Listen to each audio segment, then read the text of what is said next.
கழிச்சிட்டாலுமே ஒரு முறம் இருக்குது. அந்த முறத்தில் நம்ம ஒரு படி அரிசியை போட்டிருக்கோம். அதில் இருக்க கல்லெல்லாம் பொறுக்கிட்டிங்கன்னா மீதி அரிசியெல்லாம் நன்மை தான். கரெக்டா? இல்லை அரிசியெல்லாம் பொறுக்கிட்டு கல்லை வைப்பீங்களா? அது லேட் ஆகும்.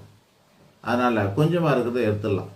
ஸோ அந்த மாதிரி பார்க்கும்போது உங்கள் ஜாதகத்தில் 6, 8, 12 கம்பல்சரியாக பார்த்து தெரிஞ்சுக்கலாம் எத்தனை கிரகம் இருக்குன்னு.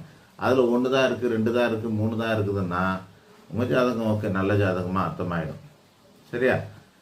அதுவே 3க்கு மேலே இருந்ததுன்னா, 4 இருந்ததுன்னா மீடியம், 5 இருந்ததுன்னா மோசம், 6 இருந்ததுன்னா ஒஸ்ட்டு அப்படின்னு நம்ம கணக்கு பண்ணிக்கிட்டே போக வேண்டியதுதான்.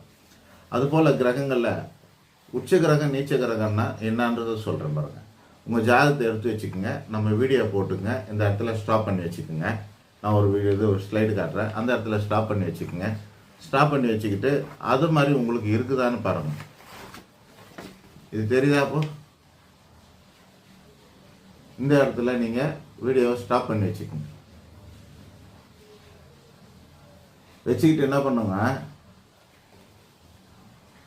எந்தெந்த இடத்துல நான் போட்டிருக்கணும், இங்கே இந்த இடத்துல சுக்கிரன், இந்த இடத்துல சூரியன், இந்த இடத்துல சந்திரன் எழுதியிருக்கேன், இங்கே குருன்னு, இதெல்லாம் உச்சமான வீடு.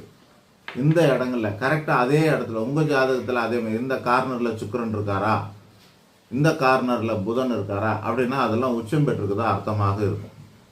புரியுதா? தெரியுதா? தெரியுதா? இந்த இடத்துல நிறுத்தி வச்சுக்கிட்டு உச்சமான இந்த எங்கெங்கெல்லாம் இருந்தனா இதெல்லாம் உச்சம், அதெல்லாம் உங்களுக்கு நல்ல பலத்தோடு இருக்குன்னு அர்த்தம். பலம்னா என்ன அப்படின்னா ஒரு 100% மேலேயே 150% பலமாக இருக்கிறதுன்னு அர்த்தமாக எடுத்துக்கணும்.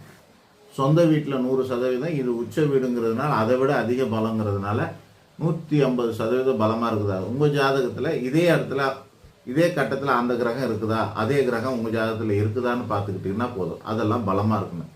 எத்தனை கிரகங்கள் பலமாக இருக்குதோ அத்தனை பெர்சன்டேஜ் அடிப்படையில் பலங்காக இருக்குதுன்னு அர்த்தம். ஒரு 3 கிரகம் அதில் உச்சமாக இருக்குது, கரெக்டாக நீங்கள் போட்டிருக்க இடத்துல எங்களுதுலேயே இருக்குதுங்க அப்படின்னாக்கா அப்போ என்ன அர்த்தம்னாக்கா நேரடியாக நீங்கள் 33% பலமாக இருக்குதுன்னு அர்த்தம். அப்புறமா பலவீனமானதையும் தெரிஞ்சுக்கணும். பலவீனத்தை எடுத்துட்டாலுமே ஈஸியாக கண்டுபிடிச்சிடலாம். அதுதான் நம்ம முன்னாடி சொன்னது, அரிசியிலேருந்து கல் எடுக்கிறது ரொம்ப ஈஸின்னு. ஸோ அந்த மாதிரி நீச்சம், இதுதான் நெகட்டிவ். நீச்சம் இந்த இடத்துல இருக்குதான்னு பாருங்கள்.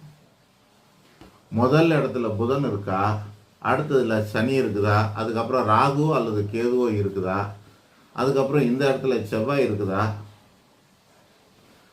இந்த கார்னரில் சுக்கிரன் இருக்குதா, அதுக்கு கீழே இங்கே சூரியன் இருக்கா, இந்த இடத்துல சந்திரன் இருக்கா, இந்த இடத்துல குரு இருக்கா.